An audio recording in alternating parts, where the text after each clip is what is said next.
Good morning, watch nerds. Some time ago, I sold my San Martin SN0129 GMT.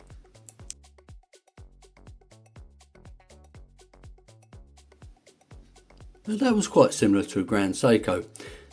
This, however, is a dive watch. To my knowledge, it's an original design. In fact, I've absolutely no idea why San Martin decided to give it the same reference number.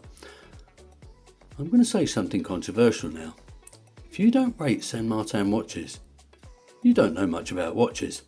Of course, that doesn't mean you have to like their designs, but from a quality and value perspective, they're absolutely outstanding. And welcome to my unpaid and unsponsored review of the San Martin SN0129 GD.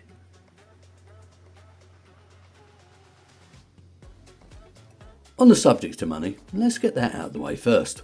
Ordered through AliExpress, they're presently listed at £198 or about $240, and they come in 4 colours.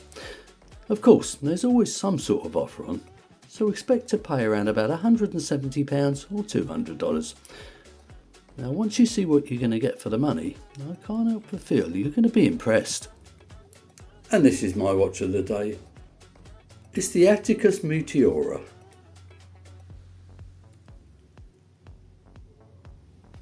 As usual then, let's get the dimensions out of the way first.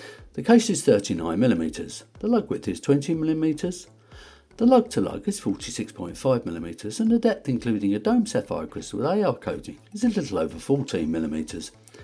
Now that may sound a little bit deep, but without the crystal it's just 13mm. And that's quite reasonable for a 200m rated dive watch, I suppose. Now once adjusted to fit my 17cm wrist, it weighs in at 140 grams. Now in my opinion it does weigh a little bit more like a 40mm watch, but the depth does look shallower than you may think. Inside the watch and allowing you to tell the time is a good old Seiko NH35 automatic movement, which may not be particularly exciting, but it's very reliable and if regulated correctly can be surprisingly accurate. Now it ticks away at 21,600 beats per hour, it hacks, hand winds, and it's got a power reserve of around about 42 hours. On the off chance it does ever go wrong, it's cheaper to replace than service or repair. Anyway, let's see what it looks like on the time grapher. Now this is dialed down, we've got a decent beat error, a good amplitude, and the rate's pretty good as well. What I can tell you is if I wear this for about 16 hours a day, and I rest it for 8, it's pretty much spot on.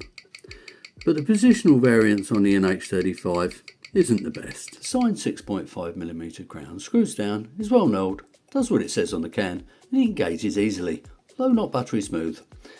You may also notice it's protected by crown guards. So what next? Well, let's have a look at the 316L stainless steel case. The tops of the lugs are vertically brushed and the sides are horizontally brushed, and as you would expect, being a San Martin, it's done to an extremely high level. The only polishing is a transition between the sides and the top. It's nicely shaped and it fits well to the back of the wrist. I'm glad to see that San Martin have reverted back to not having plain case backs. Now this one's got a deep-edged shark on the back, screws down, and it's got some basic information engraved around the outside. Both the case and the case back certainly wouldn't look out of place on a watch costing probably 10 times as much, and I'm not exaggerating. Moving on to the bezel. Unbelievably for the price, we get a dome sapphire insert and it's loomed. I love the orange set against the grey dial, albeit I also realise that that's a bit Marmite. It's a 120 click action with very little back play or bounce, and whilst the action is very nice and clicky, it's a little lighter than I'd expect. Anyway, have a little listen.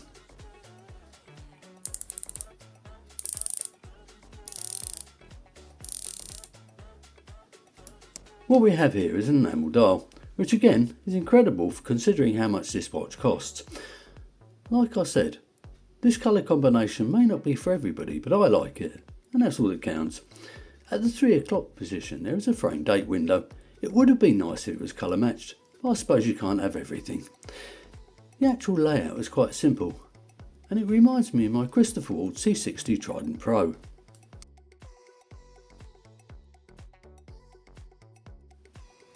Unusually for San Martin, the logo and the text are painted on. I'm not sure why they choose to do that, but to be fair, it does suit the dial. Each index and fence post hands are dark grey with orange BGW9X1 lume that actually glows yellow. Now the initial burst of lume is amazing and the bezel glows throughout the night. However, the indices die down after about 5 hours. Anyway, here's a speeded up degradation video of that lume.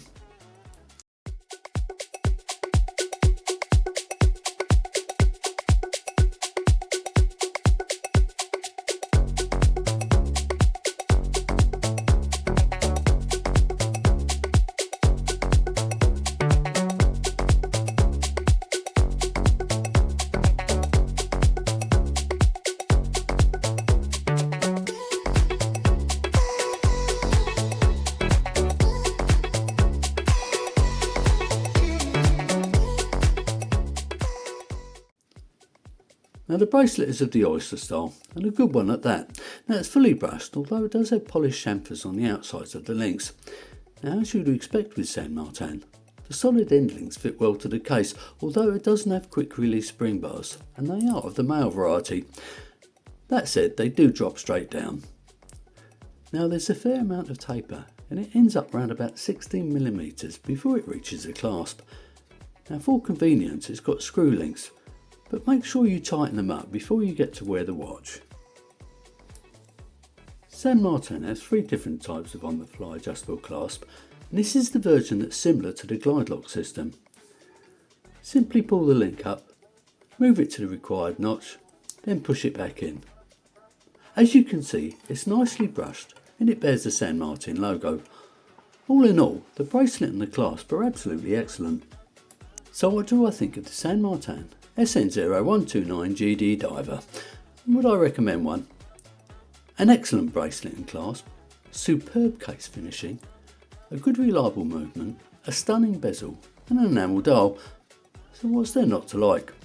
I suppose if I was being really fussy though, it would be nice if they shaved a millimetre off the depth, a slightly shorter lug to lug, and perhaps a bit more resistance to the bezel.